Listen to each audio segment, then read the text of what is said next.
So now I'm taking a break from that. I'm gonna start working on the actual fender liners themselves. I've just taken some baseboard, some poster board, and just doing some rough templates and whatnot. I've got this template here, this shape, all the way throughout, and then it'll carry on the backside and be able to bolt on that inside edge here. And then this will fit on the inside of the fender. I'll be able to secure some hardware up and throughout.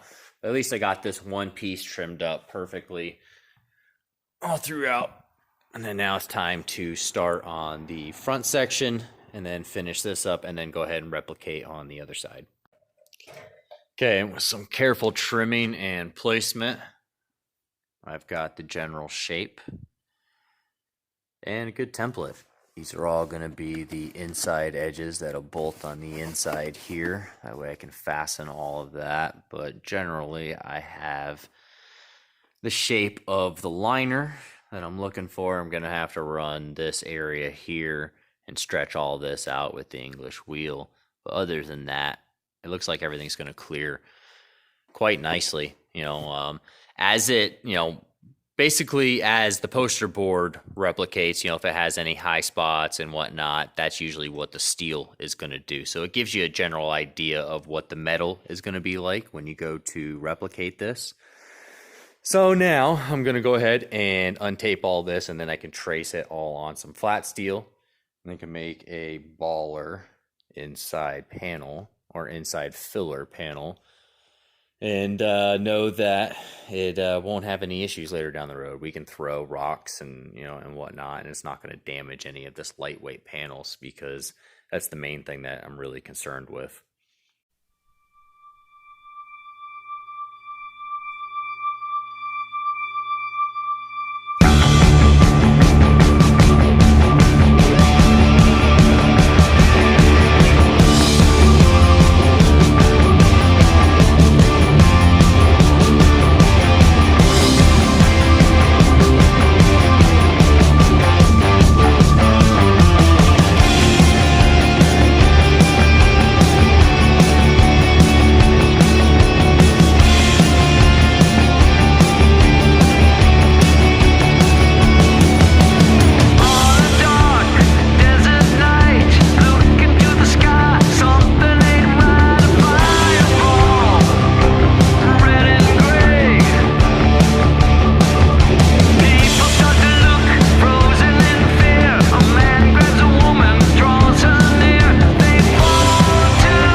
All right, so with it all cut out now I can actually run it through the English wheel, and I can get that curvature that I need. Because obviously it is a flat piece of steel.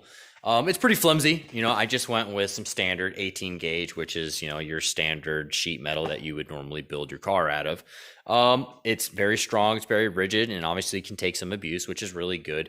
So that's why I made it that way. I'm also designed it to start at the bottom of the actual side skirt itself and then wrap around and end at the peak of the actual fender itself, mainly for the sheer reason that if you wanted to remove his bumper, he can actually just remove this little section here, which of course I intend to make after, which I will, seal up the bumper section itself, because as of now there is a void, so you can see up in here that allows all that water and moisture to get up into where that intake area is. So we will seal all that up on the back side of the bumper, but also make it a lot easier. So if again, if he wants to remove that bumper quickly, he can only take, he has to only take off just a short little piece, doesn't have to take off the entire liner, that making it a big job and whatnot. And that way everything can stay sealed up. Form and function is really my big thing that I want to convey on this build.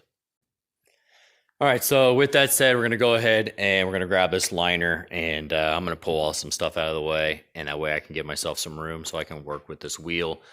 And I mean, English wheels, they're pretty relatively easy, guys. Just running it through here alone is already going to give you that convex and that curve already just from the pressure forming of the wheel itself.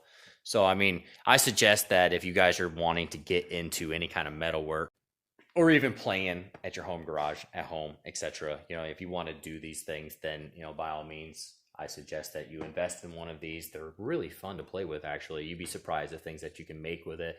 Not just that, it can make you look really good as a metal man. So let's say you got a bunch of hammer marks into something and you want to be able to plane all those hammer marks out completely perfect back to a perfect, sheet of metal where it's completely smooth. Then you can actually run it through this wheel and it will completely flatten everything perfect. I mean, like baby smooth, perfect. And really, all you don't have to worry about is like the actual convex of the wheel that you're working it off of and forming it itself. So this is what you're forming off of. You can see that this is flat, but it's going to form to this. This is your die. That's why they are removable, and this is bolted. So you're going to remove your die, and then that's what you'll change it as. If you don't want it to convex with it, they actually make a rubber band that goes around here. I don't tend to use the rubber band very often, so that's why I just, honestly, they dry out and they get like this dry rot really quickly, so I just stopped buying them. That's really what it is. They're stupid cheap, so you can actually get them from like Eastwood or any kind of like company like that that's like a home garage type guys. They actually sell them. You can get them online. They're really cheap. They fit in here, and then rubber band just goes around the big wheel. It's almost like a sleeve. They're a pain in the butt to put on, but once you get them on, with the rubber band on there, it actually stops the convexing. So when you run it through, it's not going to shape the metal this way. It'll just give you the arc and the planing that you're looking for, via stretching. So that's really how it works. Take the rubber band off, and then you can get the convex back. Yeah, it's time to shape some metal.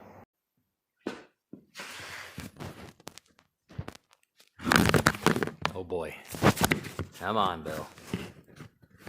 Fuck, I hate this shit sometimes.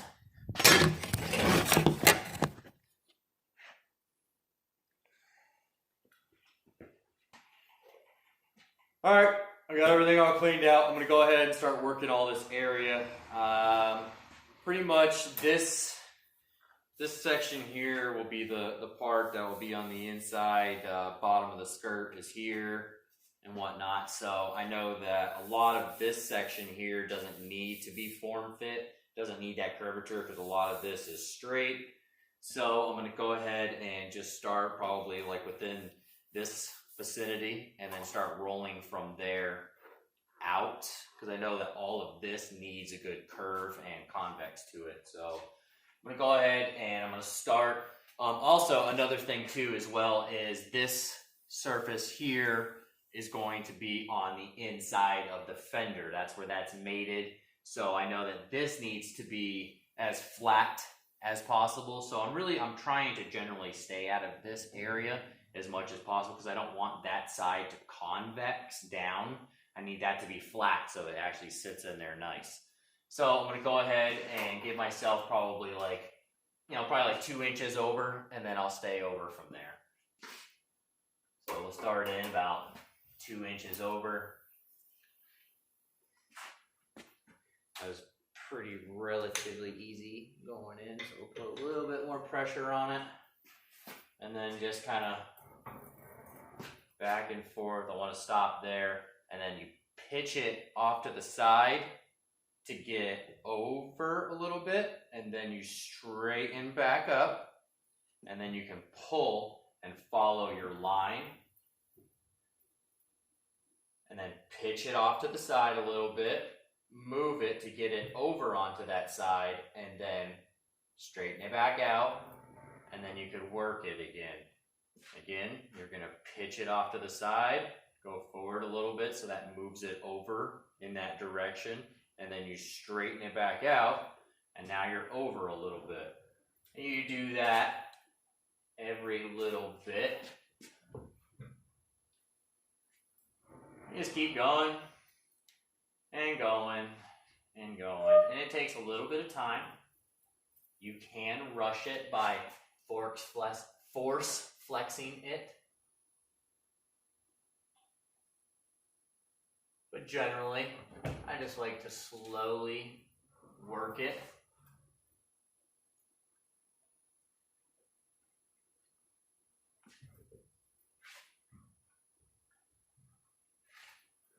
And you'll see also in your lines also, you'll be able to see on top. It actually draws a little bit of a line and smooths out the metal.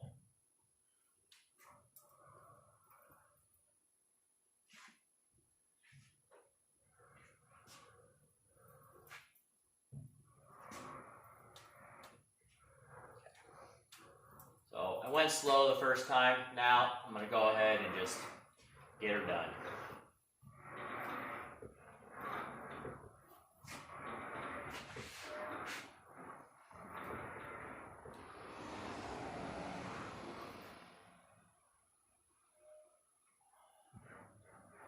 Pretty sure that's got the amount that I need so far.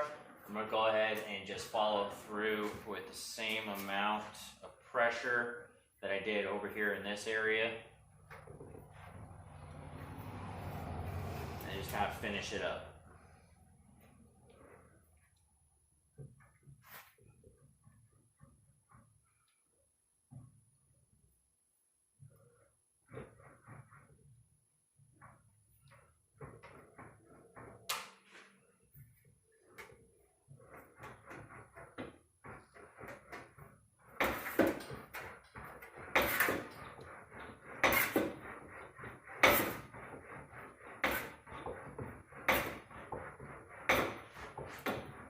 This is convexing the end just real quick, and by doing this on the end, it's actually just going to give it a little bit more memory. You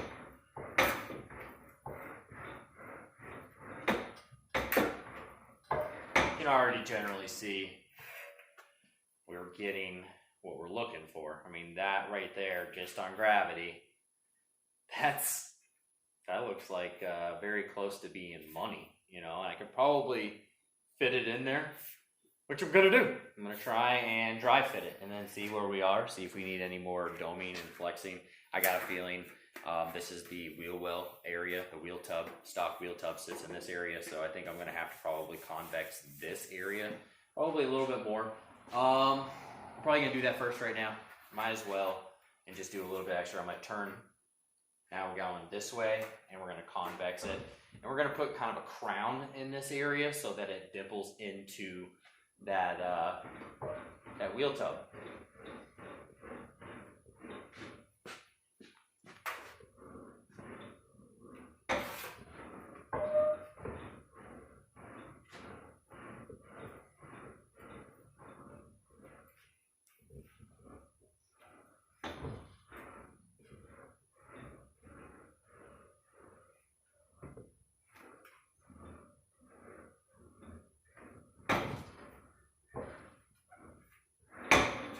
Okay, so now it's got kind of a dome this way, and it's got a dome this way. So we're going to kind of do the same thing here. I kind of want to flare this edge here, so it just kind of, you know, gives you that bubble effect in here.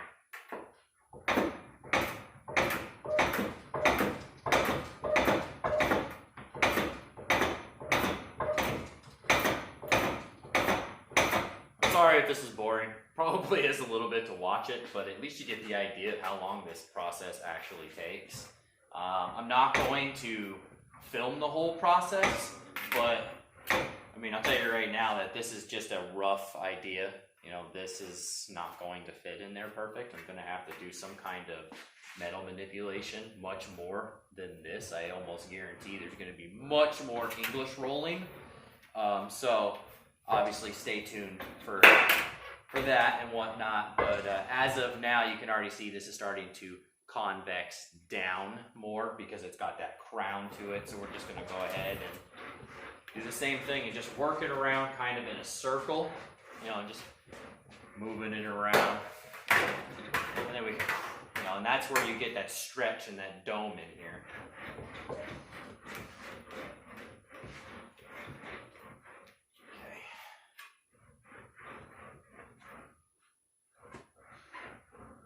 Okay, so I got that kind of doing this thing, but I can of course push it and manipulate it where I want.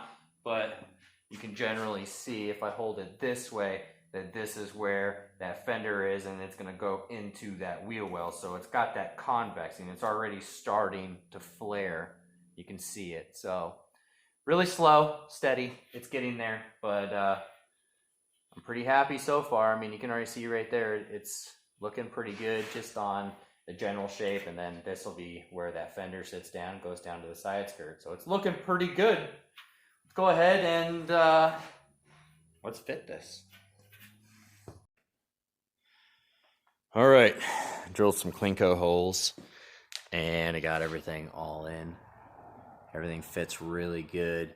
Now, it took a lot more work to get the actual shape of this inside of the wheel well, especially around the tub area. And I got one Klinko just holding it in there, just kind of show that it does fit really good, and only one Klinko holding it, which means that there's not a lot of stress on it. Form fits really good. It just took some time. You can really see all my marks from the English wheel and whatnot, all the work that it took. And then I just got a little bit of overhang right here. I just got to trim off. That's not too bad, but everything else fits really good. And it'll fit a lot tighter once I actually do a little bit more form fitment. So now I got to go in on the inside edge here, because this is all got to get secured now. So now I'll make a couple slits, and then we'll fold over a couple tabs. That way I can insert some hardware here on that backside lip, on that backside edge. Give you an idea what edge I'm talking about.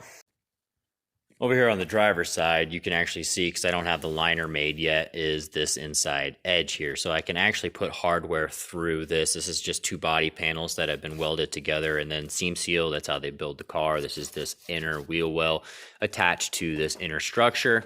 So we're going to go ahead and we'll drill some holes through this. That way we can put some hardware through that and be able to attach the fender liner itself. Be really easy to just reach right in here with a ratchet and just bada bing, bada boom, take that off, as well as just a slim hardware on the inside of this wheel well, on the inside of that fender there. So also, you can get an idea now. It looks really good, and with just that little bit of overhang, I just trim that off. I'll get that clean because the fender tapers in right here, and I didn't want to, obviously I wanted to make sure that I struck on that line, so I have it nice and tight, just like this. I'm still indecisive whether or not if I want to run the liner on the inside lip of this edge of the fender. I'll probably tuck it in there and then bolt it. I'm not sure yet, depending on how clean it looks. Honestly, I like the way that it's looking now, and then I can just put some slim fender bolts on there. These are just some slim, the hex head fender hardware, they come with the nice washies and whatnot. So they're, the thickness of that washer is basically how much it'll be sticking out, which would be perfect. So, I'll probably run that all on the inside anyways, which I changed all of the fender hardware anyway. So at least it will match and be uniform all throughout.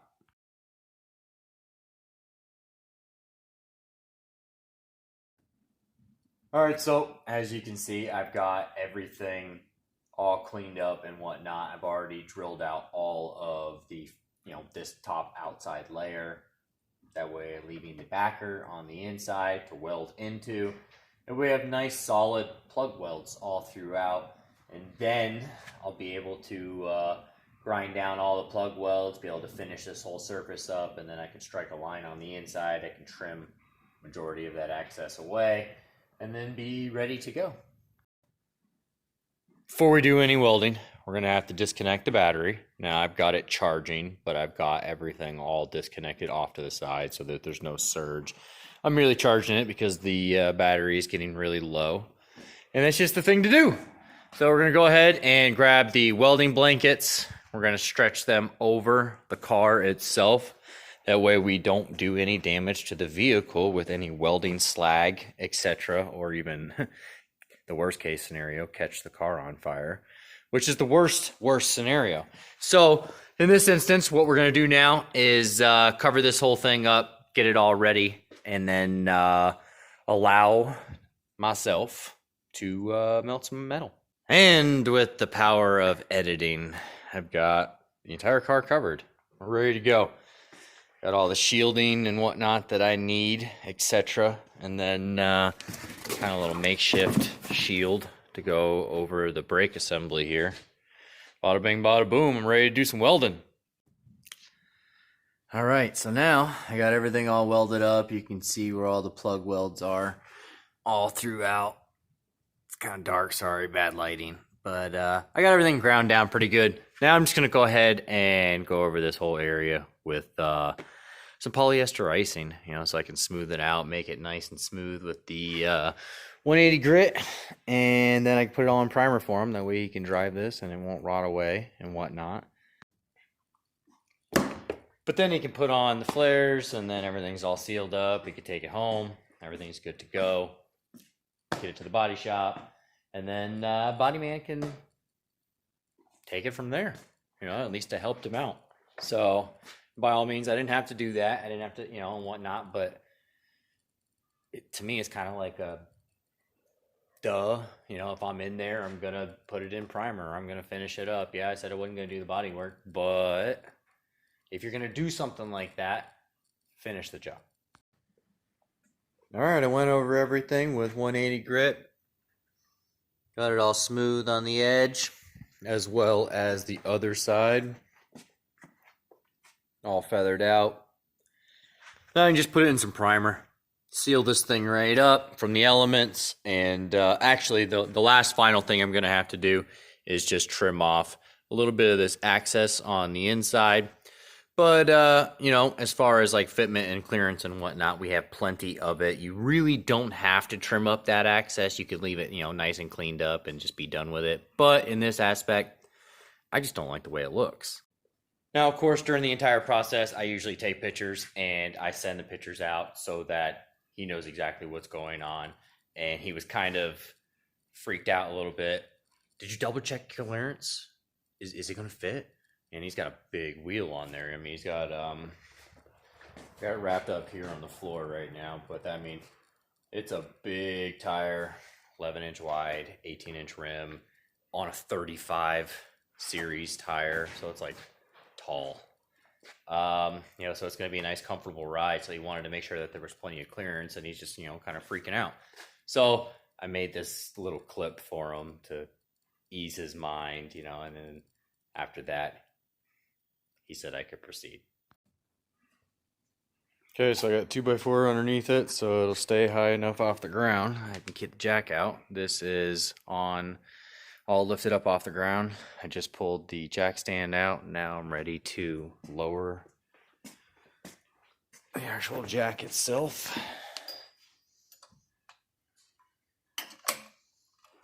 Bear with me.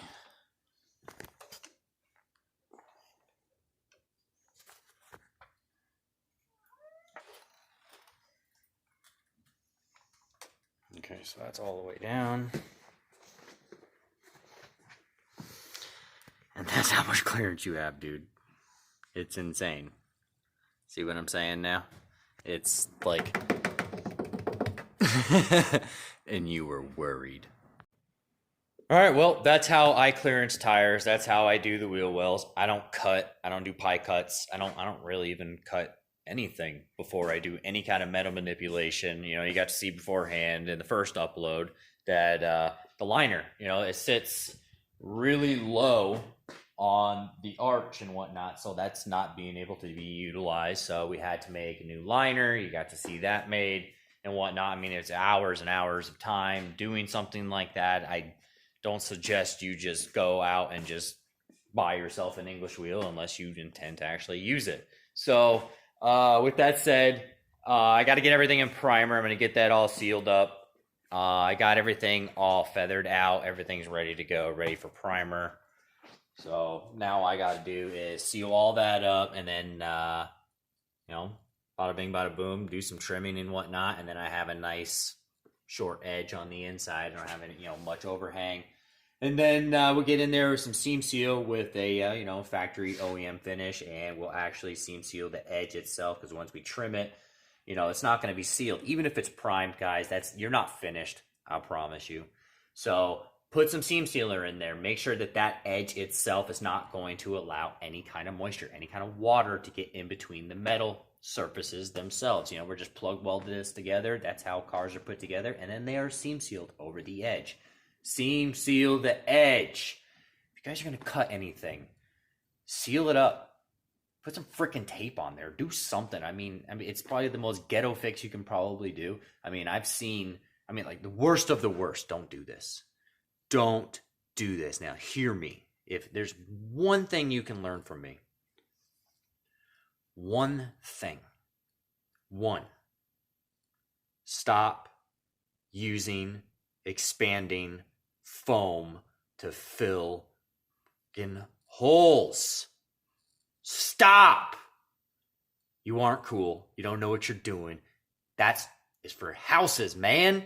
It's not for cars. You realize that that stuff is so flammable that if we don't know it's there and we go to weld, say goodbye to the car. It's hard to get that stuff extinguished. Most of the time, I've had to burn my hands because I had to reach in there and grab a handful of expanding foam because some idiot put it in there. Stop putting that in there. That's ridiculous. That is absolutely ridiculous. So if you're going to learn anything from me, if you bought it at the hardware store, I promise you it's not automotive. So I'm going to go ahead and end this here. I tend to try and give a little bit of life lessons so you guys can kind of understand that you don't do stupid crap to cars like this. It's just ridiculous. You know, it just adds work. You're like, it's dumb. You know, I mean, majority of the cars that I've even had here have had spray foam in them. I don't get it. You're like, spray foam is not the thing to use. You know, just, man, you'd be better off with duct tape. Like, no joke. You'd be better off with that than spray foam. I mean, God. Just, it is what it is. So, I'm Bill Schneider. This is Roma Garage. I work on only cars with the stars. Subaru only. Sorry, I'm a little passionate. I really like working on these cars. I want them to be right. I want to teach right ways how to do these things so you guys don't have to worry about them. You know, literally, you can sleep very well at night knowing that you did exactly what you would have paid a man to do. You did it by yourself. Have a good one.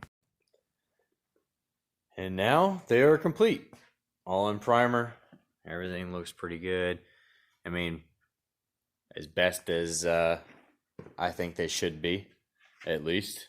And now they're sealed up for his drive home. You can actually bring this to a body shop, not have to worry about it because everything has been primed and sealed.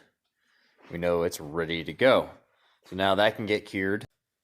And then slide the infrared heater over so that, baking lamp, so that I can get that baked out, both sides, get that all cured, etc., etc. And then, whatnot. So hope you guys tune back in. Next upload is going to be a lot more fabrication. It's going to be the fabrication of the other liner, I assume, and then most definitely making those filler pieces for the backside of the flares. That little part, I mean, once you remove the side skirts, there's going to be a little void by the back wheel well, right in the dog leg area, and it's just a huge eyesore to me. So I want to be able to make that. I've already made the template. That way I can already replicate it to steel. It's just something that I've already gone ahead and done. So, and I like the fitment and whatnot. So I'm going to do that. Just go the extra mile. I want to make sure it's right. Still got to make the aluminum support beam bar. there's still a couple odds and ends here and there, hardware that's got to be addressed and etc. and placed, and then I got to make sure and go around this thing and make sure it's all solid. I still got maybe about another week's worth of work, about another 40 hours, I'd say, just to get it done and complete, which is awesome. I'm starting to see the top of the mountain, and I'll be able to walk down it after. So, yeah, I think that's it. I think that's pretty much that's going to be buttoned up on that, and then I'll be ready to actually say, "Come on, Aaron, come get your car. You can actually drive this thing." It's been a couple months now, I think, that this has been here, and it turned out to be, I'll tell you the quick story before I end this upload. He came here on an estimate basis. He brought the whole kit. I said, bring everything. Let me check it out. Let me do a dry fitment and whatnot. Well, I came here. I looked at it, and I was like, yeah, man, I think I should be able to just put this stuff together quick. I figured it was only going to take me like 2 days to do this. And we're 2 months in, and you saw all the work that has been done to this thing. I've had to make everything, all the brackets. I've had to do mad fitment, off and on, off and on, off and on. Every single panel all the way around. Between the wheel wells, those rear wheel wells, that's a lot of work. That's a lot of fabrication just doing that alone. Making the rear, he had the rear diffuser. It was missing some brackets, so I had to make some brackets for that. He asked me to do that. Just making full steel liners, for this WRC kit, because there's no wheel liners that exist, and I can't just let all the elements get into the engine bay. Making brackets so that those side skirts will go on, because there literally was no way for them to be fastened to that car. The fenders, all of the holes that were on those fenders were completely off by at least 1/4 of an inch. So when you shut the hood, they shut on the fenders when I put it in the holes that were already pre-drilled on that car. I don't know how the heck they had that on Travis's car, but unless they had like some kind of different hood, couldn't tell you. Love to know. If you know that kind of information, please put that in the comment section, because I'd love to know how half of this stuff even fit the rally cars, because putting it on here, nothing fit. Putting that bumper on there, it did not fit around those headlights. It was horrible. It took me a whole day just to get that contour to fit around the headlights perfectly, and I still had to do plastic repair on the bumper to make it perfect, which was another day. It's just time and time and time and time and time and time. I'm 70-hour mark already on this car, and yeah, at any other shop at $100 an hour, that's, let's do the math real quick, that's $7,000, 7 G's. We ain't done yet. I still got, like I said, another 40 hours left, probably another week of just buttoning this thing up. Understand now? So this is a big project. This is something that once I figured it out and did all the dry fitment, then Aaron and I talked and said, hey, this is really how it is. And that's why there's so many pictures and there's so many videos of this thing, because I sent him every single progress report so that he knew exactly how it was done, why it was done, most importantly, why it was done. And it's been a nice process. I've really enjoyed doing this car, which is awesome. So super humble, by the way. If Vermont Sport Car, you guys ever watch this, thank you for selling these parts to the public. You don't even understand. Like, you not only brought joy to the Subaru community for doing that, you also brought me the ability to do so and bring it to this channel and convey to people that, what these things are and awesome, how awesome they are. Thank you. You even brought business to me. That was great. You put food on my table. I got a kid. I got an old lady. I got a family. Come on. I don't just do this for myself, So you guys kept work going in the community. You kept things going, and that's also something probably you didn't even think about. Like, yeah, we sold all this stuff, and you probably thought we were just going to go put it on in our home garage type deal. But in fact, most of these stuffs went to shops, and they have to pay a lot of money to get them put on. We appreciate that. We really do, because that's what keeps the community going. That's what puts money in the community. And that's why it's called a community, because it actually works like one. So for that, I'm Bill Schneider. This is Rumble Garage. I hope you guys enjoyed. Only cars with the stars. Subaru only. Have a good day.